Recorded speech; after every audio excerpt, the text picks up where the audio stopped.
Je me suis trouvé un logo et un nom de podcast et du coup je voulais faire un petit épisode, une petite émission pour parler de pourquoi ces choix et de ce qu'ils signifient.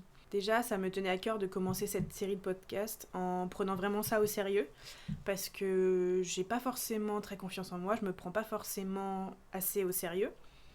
Par exemple, je fais du théâtre depuis mes 9 ans et pendant très longtemps, je me suis dit que je faisais du théâtre parce que ça m'amusait, mais je jouais pas forcément bien, voilà.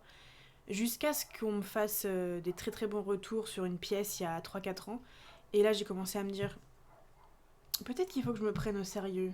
Peut-être que c'est vraiment quelque chose que je fais bien. Et donc, j'aimerais bien appliquer ça à d'autres choses dans ma vie. Et je pense que j'ai des choses intéressantes à dire sur certains sujets. C'est en tout cas les retours que j'ai parfois, et c'est très agréable. Et merci aux gens qui me font ces retours. Évidemment, si ça n'intéresse pas les gens, ils ont le choix de ne pas écouter. Donc, j'ai aussi le choix de faire mes vidéos et de diffuser ce que j'ai envie de dire. Et du coup, pour commencer cette série de podcasts de manière vraiment sérieuse, j'ai décidé de me trouver un vrai nom et de me faire un logo. Et alors, pourquoi le nom, le haut dans TOC ? Parce que j'ai des TOC. J'ai suivi une thérapie et donc ça va mieux, mais j'ai des TOC. Et j'ai aussi beaucoup d'obsessions qu'on pourrait comparer aux hyperfixations chez les personnes TDA ou aux intérêts spécifiques chez les personnes autistes. Mais contrairement aux hyperfixations, chez moi on n'est pas sur une offre à durée limitée, on est plutôt sur un abonnement à vie. Depuis l'enfance, mes obsessions ont plutôt tendance à s'amasser, j'écoute toujours les Kid Tonic. Mais les enfants chanteurs des années 2000, ce serait un sujet pour un autre podcast. Bref, j'aime bien dire pour rigoler que je mets le haut dans TOC, puisque TOC ça veut dire trouble obsessionnel compulsif, et s'il y a bien une chose que je suis, c'est obsessionnel.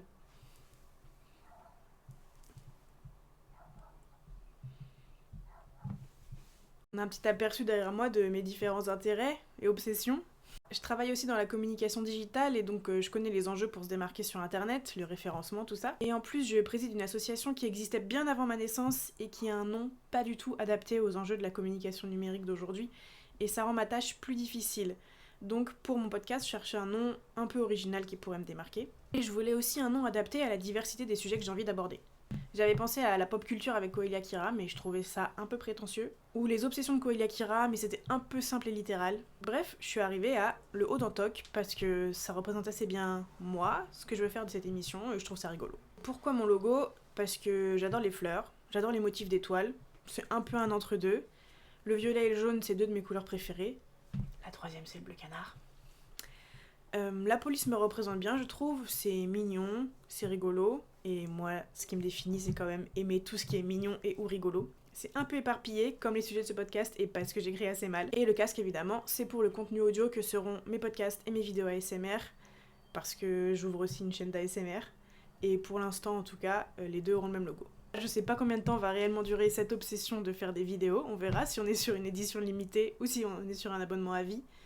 En tout cas, j'espère que les sujets abordés seront pertinents, intéressants, et que les gens aimeront autant regarder mes vidéos que moi j'aimerais les faire.